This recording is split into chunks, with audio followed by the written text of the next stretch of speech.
Magandang gabi po mga Karilto Kabayan. Ito pong muli ang iyong Karilto Kabayan Chris Villanueva po mula po rito sa Kingdom of Saudi Arabia po, Al-Khobar area po, Eastern Province po in particular yan. Kompletong-kompleto po yan. Maraming salamat po sa mga bago ko pong subscriber. Meron na po ako 125. Iyo po ba? Parang ilang linggo pa lamang po eh. At least kahit pa paano, lagpas 100 na po yung mga subscriber po natin. Di naman po tayo nagmamadali. Alam ko po, sooner or later, pag continuous naman po, consistent po, yung pagbablog po natin, pakipagkwentuhan po natin tungkol po sa politika na nangyari sa ating bansa. Eh, dadami po yan, katulad din po ng mga ibang mga vlogger po natin na nagsimula. Ngayon, respetado na po. At saka yung mga dating mga political advisor na napapanood ko lang po sa TV na nagsimula po sila ng vlogging last year. Eh ngayon po, halos almost 1 million na po sila. Nagsimula po sila sa sa mababa po, wala. Si Richard Leiteran yun naabutan ko po yun nasa 1,000 lang po yung niya, yung followers po niya before eh. Pero yung nagsimula na po yung podcast saka yung mga vlogging po, katulad sa Amerika, medyo naging popular na po sila.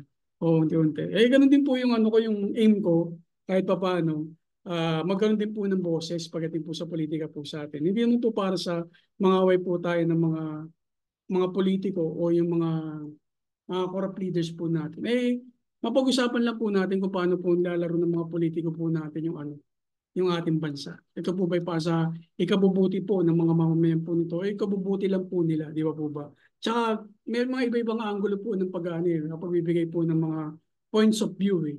Iba po yung sa professional, iba po yung sa mga layman terms, yung katulad po sa ating mga tao na hindi naman po nakapag-aaral ng batas pero nakakaintindi ng batas at hindi naman po tayo yung mga mga political analyst o advisor pero at least kahit pa paano po yung sa pagkukwentuhan po natin, kahit pa paano magkakaroon po tayo ng point of view na pares po tayo ng mga frequency. Yun po naman po yung aim ko eh.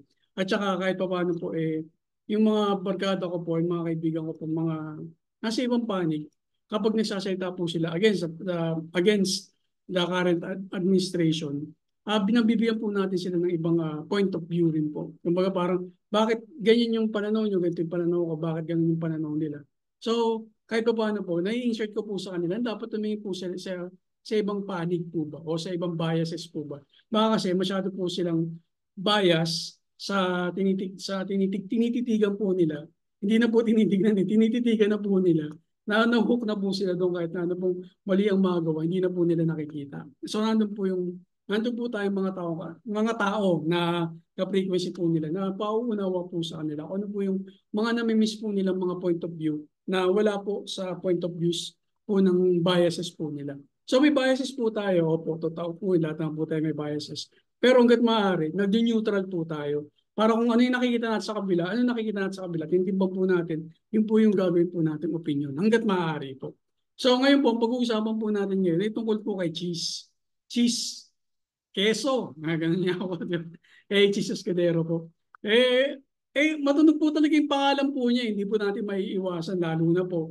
Pag nagsasalita po ang inyong lingkod, ang ating katotong Cheese Escudero, pag nagsasalita po siya, talagang makata po siya. Napakalalim ng kanyang mga uh, katagalugan pag nagsasalita. Daig pa niya po yung mga taga Manila kung magsalita. Kasi yung mga salita po niya o yung mga salita na ginagamit po niya, talagang naman pong matalinhaga o may mga ibang ano po ba sa tawag? May ibang kabuhulugan po ba? Nakalimutan ko po yung tawag sa Tagalog. Ulitin ko man po, hindi ko kaya. Pero si Chis lang yata nakakagawa nun. At saka yung mga taga-Encantadia. yung malalalim po magtagalog. So sabay-sabay po natin panoorin kung ano po ba sinasabi natin tungkol kay Cheese. Kasi di ba po, yung nangyayari po sa kanyang nasasangot po siya sa maanumalyang flood control project fund na napunta po sa kanya. Yung sinasabi niya po yung 1% lang na napunta po sa kanya na nagkakahalaga ng 5.1 o 5.5 billion. Bakit doon pinupuntirya? Yung 1% lang ng 99%. Hello, Senator Cheese, yung 1% po ng 99%, 5.1 billion po. Yun po, hindi po kayang kitain ng ordinaryong taong katulad ko kahit na 50 years po ako magtrabaho, wala po akong makikitang ganun. Di ba po ba? Parang napaka-add naman po pa sabihin na bakit sabi ni Chis Escudero, bakit 1% lang po ng 99% na ang binibigyan ng totokan. Sa ngayon po yan, siyempre, ikaw po yung matunog kasi ikaw po yung pumaano ikaw po yung sinasabing pumatay o yung naglibing sa impeachment case ni BP Sara. Kaya siguro po ganito po yung nangyayari. Yung sinasabi po niya ni BP Sara na kaya I need a bloodbath. Kung magawa yung di ba, yung sa impeachment case. Siguro kung pag-uusapan po natin yung mga alleged misuse fund o confidential fund, parang sabi ni BP Sara, bakit ako lang? Bakit marami naman akong kilala dyan na ganun din ang ginagawa. Bakit ako lang inaano? O di, ano natin? Sige, I want a bloodbath. Kaya siguro ganun no? So, anong sinabi ni BP Sara na gusto niya ng bloodbath? Medyo yung mga medyo yung mga sangkot dito sa flood control project scam na po na to o yung annual billion 100 billion na na ghost tsaka yung mga sabi nga po nila anomaly na flood control project fund. Ito baka ito yung sinasabi ni sinasabi ni Inday Sara, di ba? Ni BP Sara. And then somehow siguro parang na rin po to gantihan na rin po ni President Marcos. Kasi kung gagawin niyo akong lame duck, sabi nga ni President Marcos, siguro ganun kung gagawin niyo akong lame duck, kailangan sabay-sabay tayo. Kapag hinila niyo akong pababa, kailangan papahila ako sa inyo. Hihilahin ko rin kayo pababa. Baka ganito po yung yung political tactics po ng ating Pangulo sinimulan po sa pinakamataas po mo. Pangatlo sa pinakamataas na posisyon, syempre yan po yung Senate President, di ba po ba? So pakinggan po natin yung report po ng Rappler. In fairness po sa Rappler, in fairness po. Pero unang pakinggan po natin yung bilyonaryo. Kasi sila po na unang naglabas po nito tapos yung meron pong in-depth report short in-depth report po yung investigative reporting po yung Rappler. Ganun po yung papanoorin po natin. Okay, so ano po natin muna? I-share ko po muna sa inyo yung pinanood ko po. Wait lang po.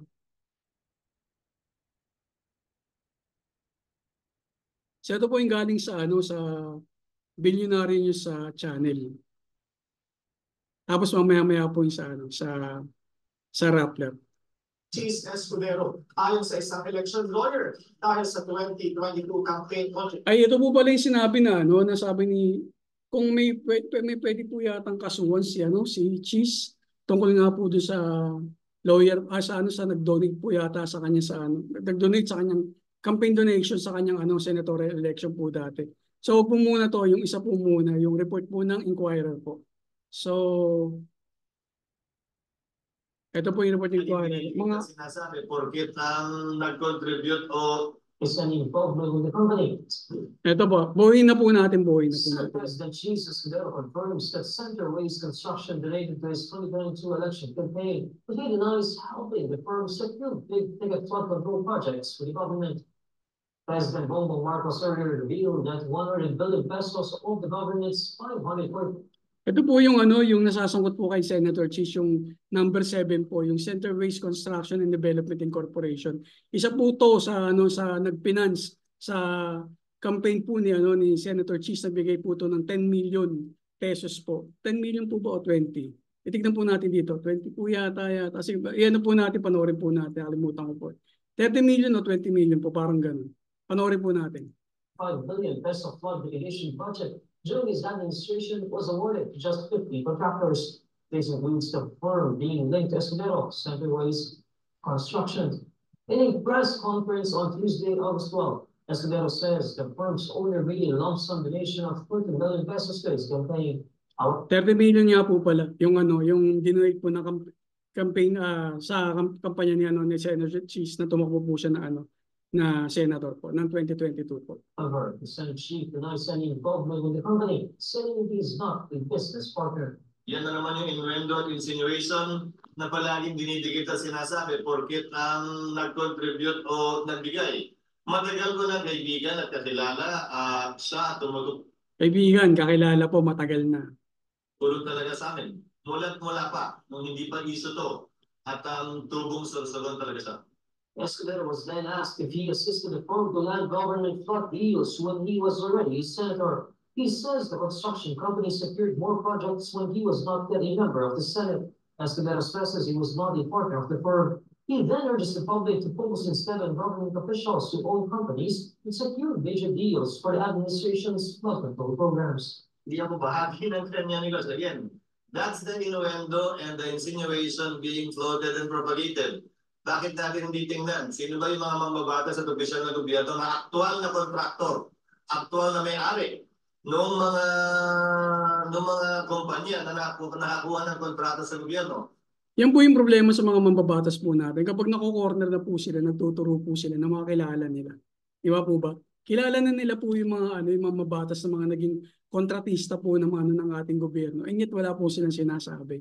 Di ba po ba napaka mga impokrito po ba?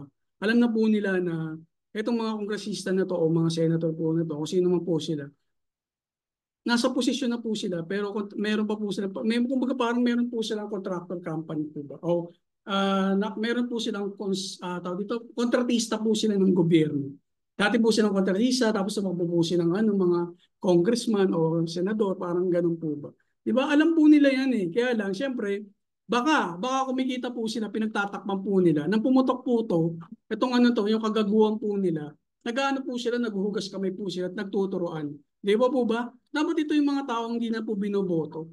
Binoboto kasi nuknukan na po ito ng mga kumbaga ang galing na po nila ang galing na po nila magpalusot kapag nako-corner na po ba. Parang ahas lang po ba yan eh, di ba? Kapag ang ahas nako-corner mo, talagang kahit sino tinutukan niya. Ganun po yung nangyayari po kaya ng Senator Chis Escudero po. Pero hindi po natin sinasabi na po siya.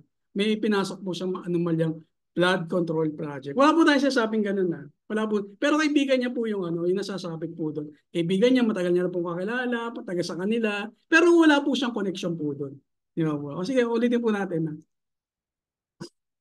Yun po yung palabas ng ng Philippine Inquirer. So yung sinabi niya na kumbaga parang nag-donate po ng $30 million. $30 million. 30 million pesos. Meron po bang yun? Meron po bang bawal po ba yun o okay lang po ba yun? Tignan po natin yung veteranong lawyer na si Makalintal. Tignan po natin kung ano sasabihin po niya. Ito naman po ay galing po sa Billionaire News Channel po. Contribution na isang contractor na sangkot ngayon sa flood control projects anomaly. Sa harap na ugnayan niya sa kontratista, hugas kamay si Escudero Diba, Sachi? at tila nais ang tagirin ang kamayan na magkita sa SP at House Speaker kasamang paulo sa Malacanang. Ang detalye sa agenda report ni Dexter Caribe na Nabante. So, kino-confirm nyo na nag-donate siya ng 30 million? Yes, nasa records yan. Ang lumabas na artikulo, kinikilala ko, kaibigan ko, kababayan ko, tiga Sorsogon, contractor siya. Pero ang nakuha niya ay 5.4 billion, di ko ano. Kinumpirma mismo ni Senate President Chis Escudero kahapon. Kinumpare niya po, kinumpirma niya. Kaibigan at kababayan na si Lawrence Loviano ng Center Waste Construction. Yung papito po yun sa 15 na top kontratista po sa gobyerno. Waste ay kasama sa top 15 sa listahan ni PBBM na nakakuha ng malaking budget para sa flood control project sa nakalipas na 5 taon. Ayon sa veteranong election lawyer na si Romulo Makalintal, ang pag-amin ni SP Chis na nag-ambag sa gobyerno sa pangangampanya niya noong 2022 elections ay isang election offense. Ayan, isang election offense po. Sana yung po natin, yung COMELEC po natin, bigyan pansin po to. Kasi kung ang Senado hindi po binibigyan ng pansin po yung impeachment case ng VP Presidente po. VP to rin. Vice Presidente po ng Pilipinas na si Sara Duterte sa mga anomalya niya po mga transaction po sa kanyang confidential fund sa DepEd at saka sa OBP. Sana hindi po niyo tularan yung nangyari sa Senate. Tayo po mga COMELEC. Tignan niyo rin po to kung ano po yung sinasabing offense na nagawa po ni Senator Chis Escudero. Yung sinasabi po ni according sa election lawyer po na veterano si Makalintal po. Ulitin po natin. Malinawan niya ito na nakasaad sa isang election offense. Malinawan niya ito na nakasaad sa Section 95 ng Omnibus Election Code.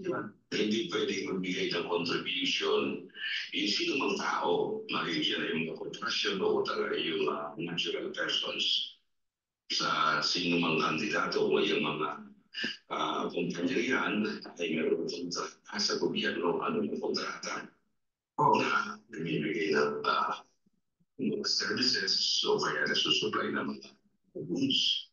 Yung mga export, mga supply, government supplies, yan ay bawal yan. Hindi ko pwedeng magbigay ng ganyang uri ng contribution.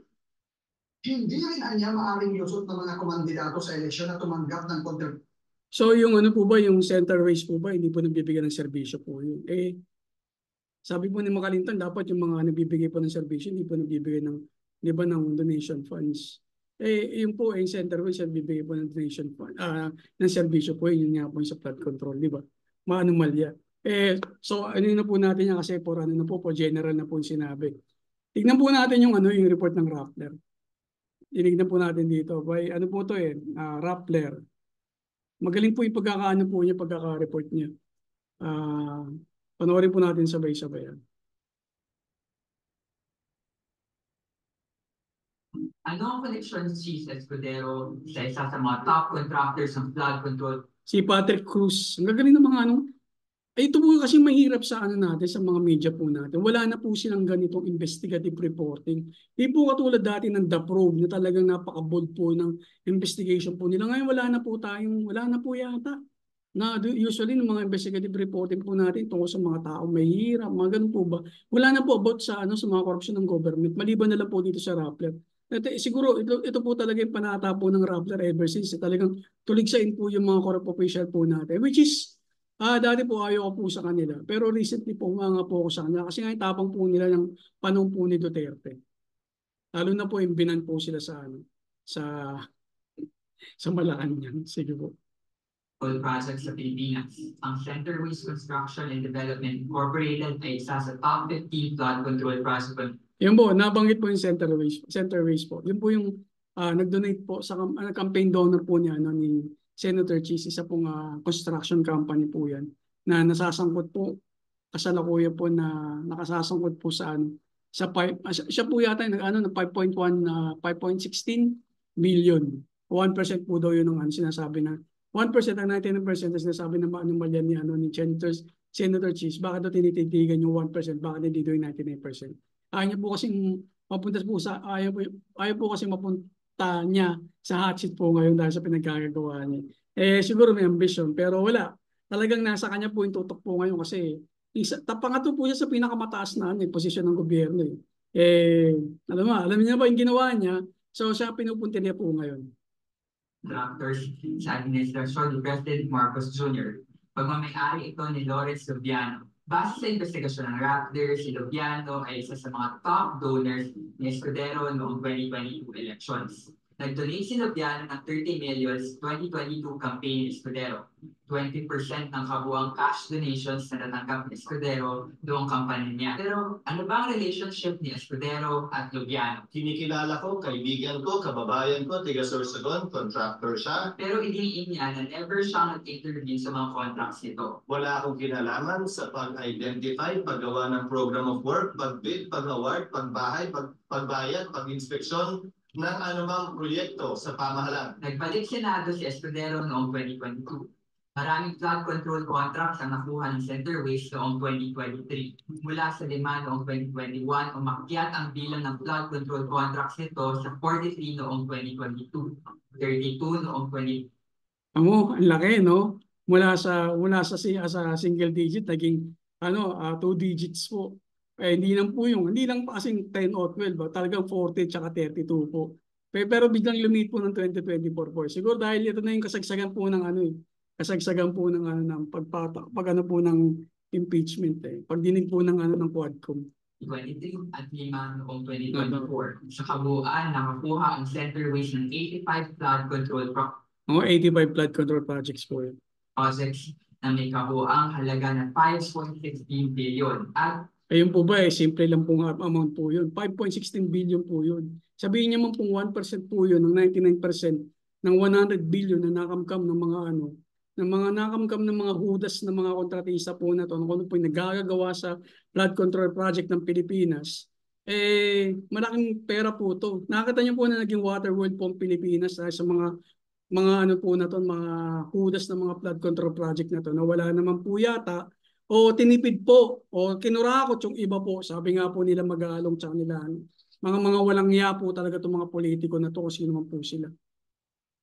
Saan makikita ang mga proyektong ito? Well, marami sa kanila makikita mismo sa baluarte ni Escudero sa Sorsogon, kung saan rin nakapase ang Centerways. Sa 54 projects sa Sorsogon, 36 ay nasa first district ng.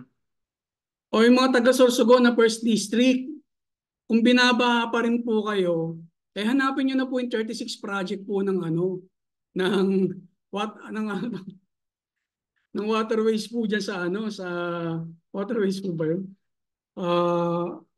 Ayun po yung basta may Centerways po project, flood control project po dyan sa district nyo.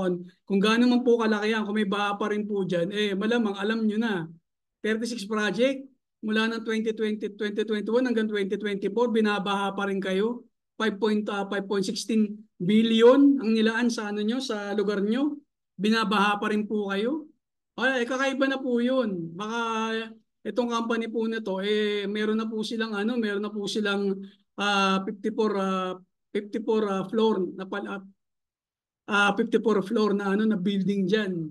Nakapagpagawa po sila dahil po siguro sa ganyan.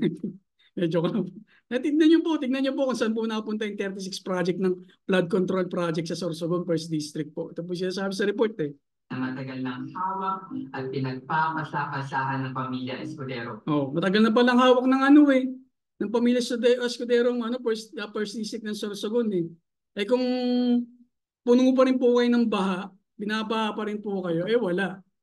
Di ba po ba? Kung wala man po kayong baha, bakit pinapondohan po kayo ng flood control project? Biruin nyo, 36 flood control project ang pinopondo po sa inyo.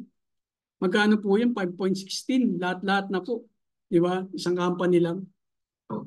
Since 1987, hawak na ng mga Escudero ang First Congressional District ng Sorsogon.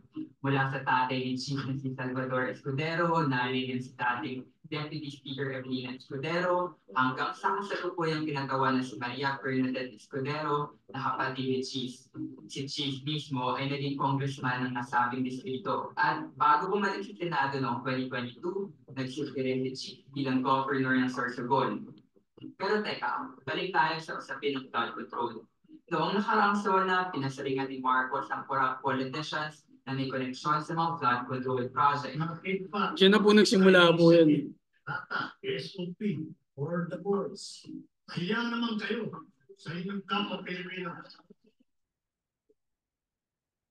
So nagpalakpakan pa po sila dyan. Diyan na po natin tapusin. So yan po yung problema sa mga po natin, mga politician po natin. Tulad nga po ng sinabi ko, para po silang mga ahas, kapag nasusukol na po sila o nako-corner po sila, kahit sino po tinutuklaw po nila at nagtuturo na po sila. Yan po yung nangyari kay Cheese, di ba? So nako-corner po siya dahil nga po sa mga sinasabi po niyang parang demolition job sa kanya. Wala, ikaw po talaga yung nasa hot seat dahil nga po sa, alam niyo na, yung stand mo po sa sa stand mo po sa impeachment Kaya pala sabi nila at kaya po pala sabi namin na sinabi ni BP Sara na magkakaroon ng bloodbath. Baka ito nga po yung binabanggit niya pong bloodbath dahil marami pong maanumalyang project sa gobyerno na kinabibilangan po yan ng mga po natin ng mga mambabatas po natin. Sila naman po gumawa ng budget po na yan At ang pagkakamali lang po ng Pangulo, hindi po siya naging parang hindi po siya naging, wala po siyang bird's eye view po ba? O eagle's view. Yung talagang nakikita na po niya kung sino po. Although siguro meron po siyang may mga, alam na po siya mga intelligence. Hindi niya lang po sinasabi. Alam niyo na, hanggat maaari po kasi kailangan manatili sa power ng presidente. Pero kung ganito pong harap-harapan po na parang naggagaguhan na po kayo, kailangan niya na pong banatan Siguro ito yung nangyayari kay Pangulong Marcos. Hindi pwede maging lame duck ako Kung ako lang, parang ganun nga po. Yan sinasabi nila kung maging lame duck ako, di magsama-sama na tayo. Di ba po ba? So, ganun yung ginagawa niya. Although hindi pa po niya pinapangalanan, Pero nandun na po yung mga mga senyales eh. Sabi nga po, may nagtanong nga sino nga daw yung mga mga politiko mambabatas sa sangkot sa sa manumalyang 100 billion flood control project. Sabi ng Pangulo, wala na bang investigative journalism sa inyo na kailangan sa akin pamanggaling? Di ba po ba? Tama po naman po siya kasi talaga pong ang mga balita po ngayon masyadong light. Kung meron man pong masyadong kumbaga parang kung ano po yung narinig nila, yun lang yung babalita po nila. Wala na po ba yung mga opinionated na mga opinionated tsaka yung may mga investigative documentaries na ginagawa po yung mga media po natin. Yun po yung nawawala po sa atin. Kumbaga nawawala na po ng tapang yung mga po natin. Kung may tapang man, ilan-ilan na lang po yung matatapang po talaga ng mga journalist. The rest po medyo pasweet na eh. Kasi karamihan po ng mga journalist po natin ngayon o yung mga broadcaster po natin ngayon. Mga kasi, mga entertainer. Parang gano'n na rin po. Parang gusto po nila parang mga artista po sila. Yun po yung nangyayari. Kaya nawawala po yung nawawala po talaga yung matatapang ng mga journalista o yung mga reporter po na gumagawa po ng investigative reporting. Kasi ang rin po kasi takot po sila mga libel eh. So ngayon po, dito po pumapasok yung mga vlogger po na yung talagang paid vlogger po talaga na talagang binabanatan yung mga administrasyon. Yan po. Hindi ko po alam sa mga antay eh. O marami po kasi tayo nakikita ng mga hindi naman po mga antay, hindi naman po sila mga neutral po ba? Ayaw lang po nila ng mga kurako, mga kurako. To naiinis po talaga sila sa takbo ng gobyerno. Ayun po, talagang makikita mo po pa nag-interview po sila talagang sa mga po nila sa mga dito sa mga po nila mga bisita po nila pag nag-interview po sila online sa mga vlogging po nila. Ang gagaling po sa mga podcast po nila. Makikita mo po talaga meron po silang mga sariling may sariling political views at saka kaya po nila mag-conclude o magkaroon po ng conclusion kung alam mo na kung ano yung nangyayari sa po natin sa politika po natin. Kung tayo ba nilalaro usually talaga nilalaro po tayo ng mga politiko po natin. Whether mga Marcos o lalo na po Duterte, ito pa po si Chis Escudero. So ito po yung iniiwasan ng mga iniiwasan po natin ng mga mahilig po sa mga balita, mahilig po sa kung ano po nangyayari po sa gobyerno po natin, na maulit po ulit, di ba? Na nandiyan po yung Marcos, Aquino, Duterte, tapos Marcos na naman, baka magkaroon po ng Duterte po ulit. Ito po yung iniiwasan po natin hanggat maaari. Inuulit-ulit po lahat po ng mga vlogger o mga podcaster kung ano po yung mali sa mga leader na inihahalal po natin. Kasi po, pag palagi po tayong nakatuon sa pangalan po ng mga politiko, ito po yung binuboto natin. Kasi akala natin, ito lang po yung magaling. Nakalimutan po natin yung mga walang pangalan, pero magagaling. Nandun na po eh. Nandun na po, konti na lang eh. Konti na lang po eh, mananalo na. Kaya lang pinabayaan natin dahil yung pangalan nga po nila, hindi po matunog. Nakasintunog ng mga Cayetano, Estrada, Villar, Binay, Escudero, Marcos. Doon lang po tayo sa familiarization po pagdating sa pagboto. So ito po yung mga podcaster. Medyo nagbabago na po yung trend. Hanggat maaari po, binibigyan po namin kayo ng mga other views tungkol po sa mga politiko o leader po natin sa bansa. So, makakapili po tayo sa susunod ng mga panahon ng mga leader na pwede po nating ipakilala na karapat dapat po. So, ito po si Chis, matagal na po ito eh, matagal na po siya. Kung napapansin niyo po sa sobrang tagal po niya, wala naman pong nangyayari sa sa pamamalakad po niya eh. Puro kumbaga parang siguro may mga napapasa po siyang batas kaya hindi natin nararamdaman eh. Hindi naman po natin alam na sa kanya pong batas po yun eh. Unless otherwise, pag malaki niya po yung katulad nila Bam, di ba? So, ito po sila Chis, talagang matagal na po sa politika, lahat po ng pamilya po nila mga politika na po. Ano po mahihita na po natin sila sa kanila pa nagsasalita po sila. Puro mga po yan, yung pambobola na lang po, mga politika na lang po ba? Na alam po natin na binibilog lang po yung mga ulo po natin para pabanguhin po yung mga pangalan po nila na hindi na po mabango sa panahon po natin ngayon. Kasi marami ng mga bata o marami ng mga kabataan na techie. Kumbaga parang na po sila, they're living into information. Kumbaga nandun na po. pinifeed na po sa kanila information lahat-lahat. Hindi lang po sila nanonood sa kahon ng TV. Kung ano po yung propaganda ng TV. Hindi na po sila doon eh. More on ano na po sila, more on YouTube, more on TikTok, more on ano. Kaya ito, paramihan po ng impormasyon na against or pro sa isang politiko. So, kung marunong na tumimbang ang mga kabataan natin pagdating po ng panahon, malalaman na po nila yung mga politiko na dapat natin iboto. Yung mga leader na hindi tumatakbo bilang politiko o yung mga traditional politician. Ito po yung mga politiko na gusto po magkaroon ng pagbabago sa Pilipinas. Pagbabago para sa ikaunlad ng bawat Pilipino at ikayayaman po ng ating bansa. Hindi po yung pang-aabuso po sa pera ng mga bayan ng ating bansa. Di ba po ba? Ang laki po ng pondo ng Pilipinas eh. Ipibrayin niyo po ngayon po ang utang na po natin 16 trillion. Kaya po ba susunod po madadagdagan pa po. Parang ang ano po yata magiging 16 trillion na po yata o 6 trillion additional 6 trillion pa. Parang ganun po yata. So napakalaki po. Pero yet hindi po nararamdaman ng ordinary people. Di ba po ba? Kasi ganun nga po, karamihan sa mga pondo o mga pondong yan, parang 30% o 40% tapos na yan sa mga bulsa po ng mga politiko. Totoo naman po talaga na sinabi ng ating Pangulo, mahiya naman kayo. Kaya po, mahiya naman po kayo. Pahirap po ng pahirap ang buhay sa Pilipinas. Marami po mga Pilipino nag-iikaos. And yet kayo, ang sarap ng buhay nyo. Naglalakad kayo sa Milan, asawa nyo palakad-lakad sa Milan, nagpa-fashion model, kala mo hindi galing sa third world country. Di ba po ba? Parang ano ba? Ano ba kayo? Di ba kayo nahihiya sa sarili nyo? Marami nagugutom sa Pilipinas. Tapos kayo pinaglalandakan nyo yung yaman nyo sa ibang bansa. O sabihin nyo na po sa inyo po yun. Di ba? Ganun pa rin po yun. Siyempre, iisipin ng tao, yung ginagamit yung pera doon, ginagamit ng pera ng pamilya nyo, pera ng mamabayan. Kasi nasa public ano kayo public official po kayo, di po ba? So, ito po dapat yung mga taong pinag-aaralan po natin kung kailangan pa po natin kailangan pa po ba sila ng bansa sa kabila ng matagal na po nilang panunungkulan, wala na pong nangyaring pagbabago. Baka sa kanila po, may pagbabago na po sa buhay nila. Baka mas lalo po silang yumaman, mas lalo po silang sumikat. Kaya po ba, mas lalo po silang nakilala sa alta sa syudad, sa ibang bansa, di ba?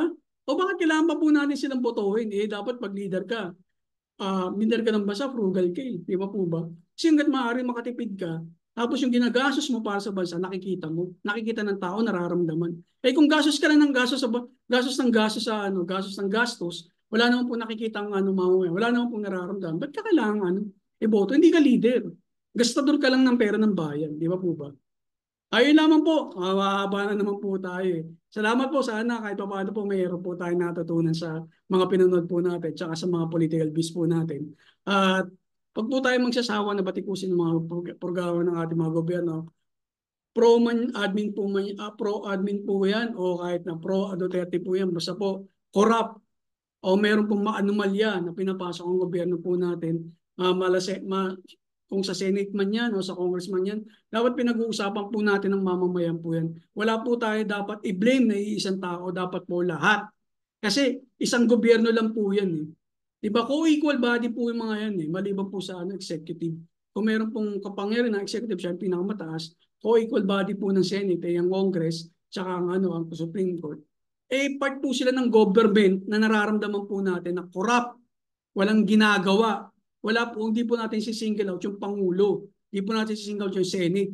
Lahat po sila dapat po pinananagot po natin kung meron po silang kasalanan. Under one government rule lang naman po tayo di ba po ba? So kung meron pong problema sa paano po natin sa mga syudad po natin, may problema sa mga distrito po natin, hanapin po natin yan sa mga congressman at mayor po natin at sa mga namumuno na matataas pa pong gobyerno po sa atin. Ilaman po, magandang gabi po. Ito pong mulang yung Karil Talk. Chris Villanueva po mula sa Saudi Arabia. Magandang gabi po at ingat po tayo palagi. Palagi po tayo manalangin bago po tayo matulog at pagkagising, magpasalamat po tayo sa panibagong buhay at lakas sa pinagkatiwala po sa atin ng ating Panginoon Diyos. Salamat po muli at peace, brother and sister.